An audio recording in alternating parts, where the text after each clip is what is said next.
وهو السميع البصير. واشهد أن سيدنا وعظيمنا وحبيبنا وملاذنا محمدا عبده ورسوله وصفيه وخليله، بلغ العلا بكماله، كشف الدجى بجماله، عظمت جميع خصاله، صلوا عليه وآله. اللهم صل على سيدنا محمد، ما هبت النسائم وما لاحت على الحلم الحمام. ورضي الله عن سادات ديننا أمراء المؤمنين بالحق، أبي بكر وعمر وعثمان وعلي، وعن عمين المكرمين حمزة والعباس، والسبطين المحترمين الحسن والحسين، والصحابة والقرابة والتابعين، وإلى من تبعهم بإحسان إلى يوم الدين. أما بعد، فيا أحباب المصطفى صلى الله عليه وسلم، في كل عام في مثل هذه الأيام نرى الآباء والأمهات يهيئون لأبنائهم وبناتهم الأجواء الملائمة لأداء الامتحانات، وقد هيئوا لهم هذه الأجواء الطيبة لكي يتورطوا في العلم وطلب العلم. ونقول لهم بارك الله فيكم، ولكن هل هيأتم أبناءكم لامتحان الآخرة؟ هل علمتموهم الإسلام؟ هل علمتموهم الدين؟ هل علمتموهم القيم والمبادئ الإسلامية الصحيحة؟ إذا كان ذلك فبارك الله في قلوبهم. فنحن في هذه الأيام محتاجون إلى العلماء، إلى الأطباء، إلى المهندسين، إلى المدرسين، ولكن أصحاب علم وأصحاب دين، لا أصحاب سوء الأخلاق. فالعلم من دون التقى لا يكون علما. يقول الشاعر: لو كان العلم من دون التقى شرف لكان خير خلق الله إبليس. فلا بد قبل تعليمهم بهذه العلوم نعلمهم الأخلاق، نعلمهم الإسلام الصحيح. فنحن محتاجون في هذه الأيام لأبنائهم ولبناتهم يقودون هذا المجتمع، يقودون هذا البلد، فحال البلد لا يمنع. قبل أيام مئات القتلى ومئات الجرحى. لماذا قتلوا هؤلاء؟ لأنهم لا يملكون الدين، لا يعرفون عن الإسلام وعن سماحة الإسلام شيئا، لم يتعلموا القيم والمبادئ الإسلامية الصحيحة، فيقتلون من هؤلاء مئات القتلى كل يوم. وإذا سألنا عن السبب لا نعلم شيئا، لا نعلم القاتل فيما قتل ولا المقتول فيما قتل. لذلك كان رسول الله صلى الله عليه وسلم يعلم أبناء الصحابة تعليما إسلاميا صحيحا. فهذا رسول الله صلى الله عليه وسلم يقول لابن عمه عباس، عبد الله بن عباس رضي الله عنهما، يقول: يا غلام، تعليم لابن عمه وتعليم لأمته. يا غلام، إني أعلمك كلمات لا نقول لكم علموا أبناءكم علم النحو ولا أصول الفقه ولا المنطق، ولكن النبي يقول: يا غلام، إني أعلمك كلمات، احفظ الله يحفظك. هل علمنا أبناءنا كيف يحفظون الله سبحانه وتعالى؟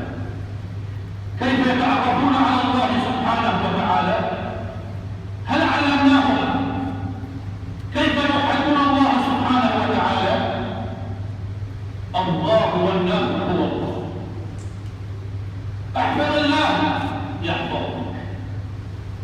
اجعل الله امام عينك يحفظه الله سبحانه وتعالى من كل ابتلاءات ومصائب. احفظ الله تجده تجاهك. فاذا استعنت فاستعن بالله. لا بالله ولا بالله ولكن بواحد بالله الله سبحانه وتعالى. اذا استعنت فاستعن بالله. هو الخالق، هو الناصر لعبده، هو الحافظ، هو المعلم لك. فإذا استعنت فاستعن بالله، وإذا سألت فاسأل بالله. لا تسأل زيد ولا عمر، اسأل الله سبحانه وتعالى. المعطي هو الله لا أحد. ولو إن الأمة اجتمعت أن ينفعوك بشيء لن ينفعوك بشيء إلا ما كتب الله لك. لو الأمة اجتمعت أن ينفعوك بشيء لن ينفعوك إلا بشيء كتبه الله لك.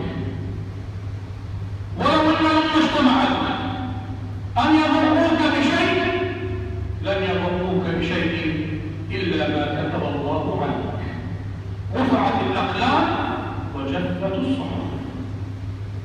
تعليم لنا.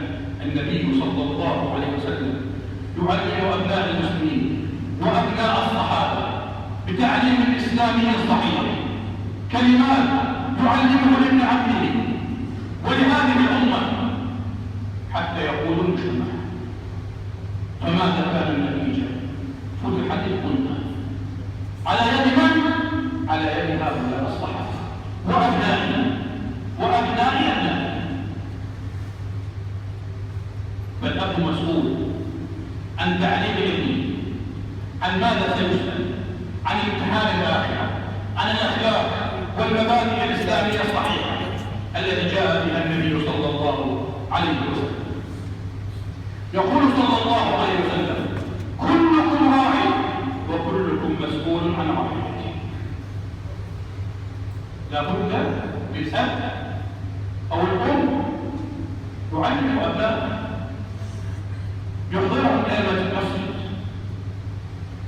يهيئ لهم الجو المناسب، يعلمهم كل يوم آية واحدة ولا أخلاق حميدة الذي وصى بها النبي صلى الله عليه وسلم. ولكن مع الأسف ضيعت الأرض. بدأوا بمحاربتها بشتى الوسائل، من الإعلام، وسائل الإنترنت الذي هدم الشباب والأجيال. ضاع شبابنا ولا حول ولا قوة إلا بالله. ولكن لا بد من الآن نهيئ أنفسنا لنتعلم القيم والمبادئ الصحيحة. لو ذهبنا إلى المدارس اليوم أو إلى الجامعات والكليات لنرى العشر المجال، ونحن في هذه الفترات الامتحانات غش بأنواع وأساليب شتى لا يخطر على بال أحد. من أين جاءوا؟ من الخلق. وسائل عديدة استعملوها في أشياء غير صحيحة. لماذا؟ لأنه لم يعلم من غشنا فليس منا. لم يعلم أن النبي صلى الله عليه وسلم علمنا الأخلاق الصحيحة. يقول النبي: إنما بعثت لأتمم مكارم الأخلاق. فنرى شبابنا فضاء بين هذا وذاك. فلا بد أن نعود لإسلامنا وقيمنا ومبادئنا الصحيحة التي هيأ لنا هذا الشيء ويبقى لنا الأثر. قصة أبي يزيد البسطامي مع أم جاهل الأم كيف تعلم. يقول أبي يزيد لما بلغت الحلم أين مكروه جئت إلى أمي فقلت يا أمه لقد أصبحت رجلا. قال يا بني هل رأيت نبيك؟ قال كيف أرى نبي وقد مات؟ قال يا بني ليس من الأدب أن تقول أنه قد مات ولكن إنه انتقل إلى رفيق الأعلى. فقال الأم أو قال الابن فماذا أفعل يا أمه؟ قال وهم على 4 أشياء تعليم الأم بابنه. قال وما هم؟ قال أولا أن تكثر الصلاة على النبي صلى الله عليه وسلم وأن تعمل بخدمة أمته وتتمسك بسنته وتخدم أمته. فيقول أبي يزيد فثابرت على هذه 4 أشياء سنوات حتى رأيت النبي صلى الله عليه وسلم في المنام فجئت لأمي فرحا فقلت يا أمه لقد أصبحت رجلا. فقال كيف ذلك؟ لقد رأيت النبي صلى الله عليه وسلم في البارحة. فقال يا بني في المنام أم في اليقظة؟ قال يا أمه وكيف أرى النبي في اليقظة؟ قال ألم تسمع النبي صلى الله عليه وسلم يقول من رآني في المنام فسوف يراني في اليقظة؟ فقال ماذا أفعل يا أمه؟ قال ثابت على هذه 4 أشياء مثابرة أكبر من ذلك. فيقول أبا يزيد فثابت سنوات على هذه 4 أشياء حتى جئت ذات يوم إلى أمي ووجهي يتلألأ فقال يا أمه لقد اجتمعت البارحة برسول الله صلى الله عليه وسلم. أي تعليم هذا؟ أي أمهات هذه؟ أين أمهاتنا من هذه؟ أين نسائنا من هذه؟ وهذا محمد الفاتح فاتح القسطنطينية لم يبلغ ولا يتجاوز عمره 22 عاما. فتح القسطنطينية قاد أكبر جيش وفتح أكبر معقل للعلوم. بماذا؟ بمثابرة مع شيخه. كان يعلمه كل يوم يقول أنا الفاتح حتى جاء ذات يوم وفتح القسطنطينية. تعليم تهيئة إسلامي صحيح قادر المجتمع قادر الجيوش وفتح القلوب. الإسلام الصحيح مبني على القيم والأخلاق لا على قطع الرؤوس لا على نشر الفواحش لا على المخلفات والتفجير. هذا الإسلام الصحيح إسلام مبادئ وقيم لا بد أن نقصها في أنفسنا وفي أبنائنا. فلنعد إلى إسلامنا إلى قيمنا إلى سنة النبي صلى الله عليه وسلم لعل الله يرحم بحالنا. أقول قولي هذا واستغفر الله لي ولكم فاستغفروه إنه هو التواب الرحيم.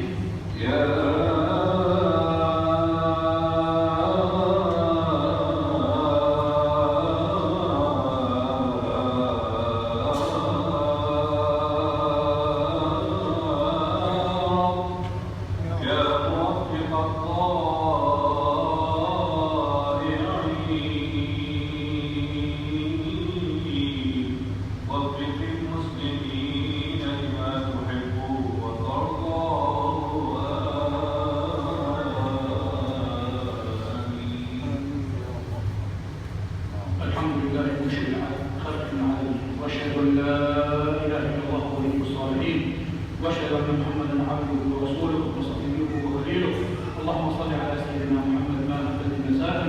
وما ناحت على ذكر الحمام. اللهم ارحم الخلفاء الراشدين المرشدين وأمة المجتهدين في الدين ومشايخنا الكاملين وأولياءك الصالحين. اللهم اجعل لنا من كل هم فرجا ومن كل ضيق مخرجا ومن كل بلاء عافية وارزقنا من حيث لا نحتسب. اللهم بلغنا رمضان، اللهم بلغنا رمضان، اللهم بلغنا رمضان وبلغنا ليلة القدر واجعلنا فيها من الصائمين القائمين الراكعين الساجدين يا رب العالمين. واجعل هذا البلد آمنا مطمئنا رخاء سخاء مدفوعا عنه البلاء والمحن يا رب العالمين. عباد الله اتقوا الله، إن الله يأمر بالعدل والإحسان وإيتاء ذي القربى وينهى عن الفحشاء والمنكر والبغي يعظكم لعلكم تذكرون. ولذكر الله أكبر وأقم الصلاة.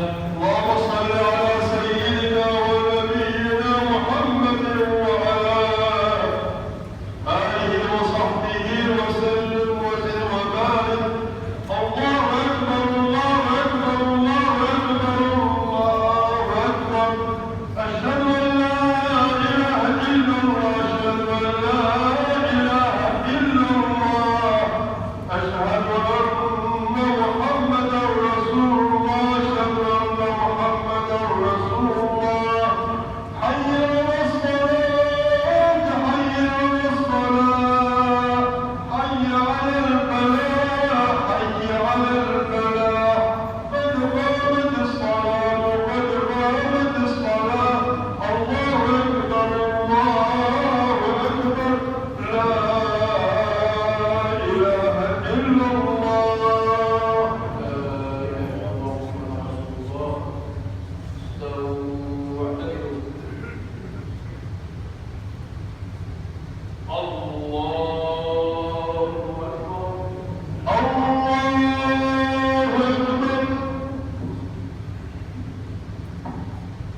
الحمد لله رب العالمين الرحمن الرحيم مالك يوم الدين.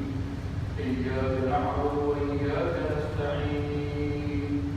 اهدنا الصراط المستقيم صراط الذين أنعمت عليهم غير المغضوب عليهم ولا الضالين.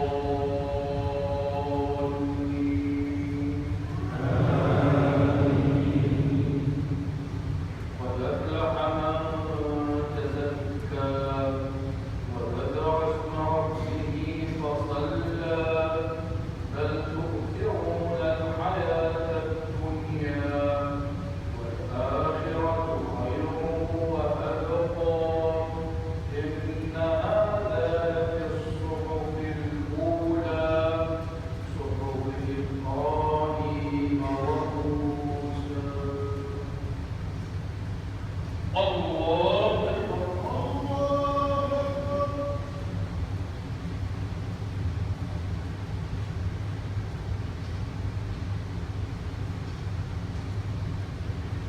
سمع الله لمن حمده. الله أكبر الله أكبر.